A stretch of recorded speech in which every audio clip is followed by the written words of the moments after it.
বললেন দিলীপ ঘোষ।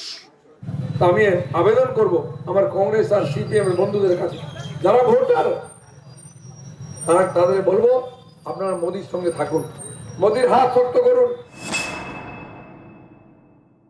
এই বিজেপি আজকে সিপিএম আর কংগ্রেসের হাত ধরেছে কেন?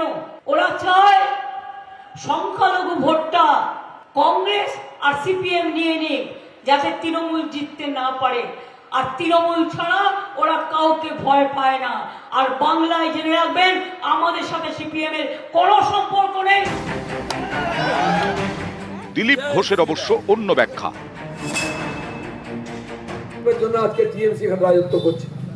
ওই ডাকাতগুলোকে আমি দোষ দিই, আপনারা হাত ধরে বসিয়েছেন, আপনাদের দায়িত্ব আছে এদেরকে তাড়াবার।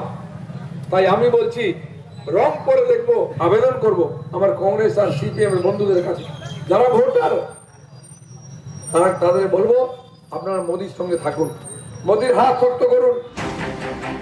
2019-এ বিজেপি 2 থেকে 18 হয়। অনেকের মতে বামের ভোট রামে যাওয়াতেই বিজেপির এরকম উত্থান হয়েছিল।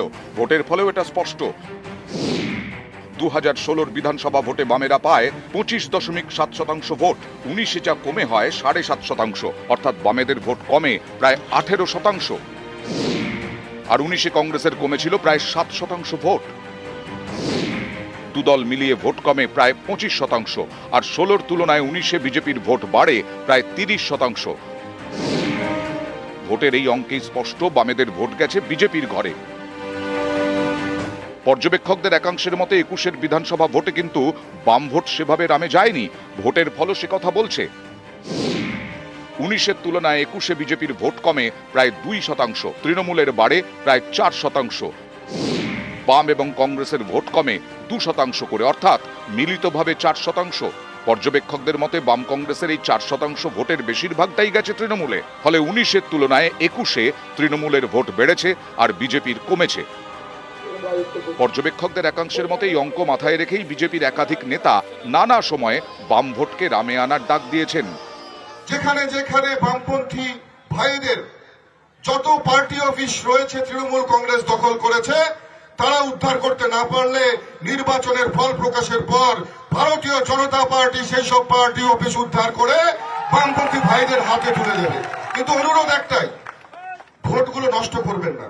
যেখানে ভোট দিলে আপনাদের ভোটটি কাজে লাগবে, যেখানে ভোট দিলে বাংলায় গণতন্ত্র ফিরবে, আপনাদের ভোট সেখানে দেবেন। পর্যবেক্ষকদের একাংশের মতে বাংলার পদ্মশিবির ভালোই বুঝতে পারছে কংগ্রেস ও বামের ভোট রামে না টানা গেলে তৃণমূলকে ধাক্কা দেওয়া কঠিন। তাই বারবার তারা সরব হচ্ছেন। আমি আবেদন করব আমার কংগ্রেস আর সিপিএম এর বন্ধুদের কাছে, যারা ভোটার তাদের বলবো আপনারা মোদির সঙ্গে থাকুন, মোদির হাত শক্ত করুন। এই বিজেপি আজকে সিপিএম আর কংগ্রেসের হাত ধরেছে কেন? ওরা চায় সংখ্যালঘু ভোটটা কংগ্রেস আর সিপিএম নিয়ে নিক, যাতে তৃণমূল জিততে না পারে। আর তৃণমূল ছাড়া ওরা কাউকে ভয় পায় না। যে দিলীপ ঘোষরা বলছিল যে লাল ঝান্ডার অস্তিত্ব রাখা হবে না, হঠাৎ তাদের লাল ঝান্ডার প্রতি এই আহ্বান, এটা না করে বরঞ্চ পারলে বিজেপি কর্মীদের কাছে আহ্বান করুক যে তারা সবাই বিজেপিকে কি ভোট দিচ্ছে। তৃণমূলও ভয়ে আত্মনাদ করছে, দিলীপ ঘোষও ভয়ে আত্মনাদ করে এখন আহ্বান জানাতে শুরু করেছে। নিউজ 18 বাংলা। ভোটে গরম বাংলা রোদে পুড়ছে।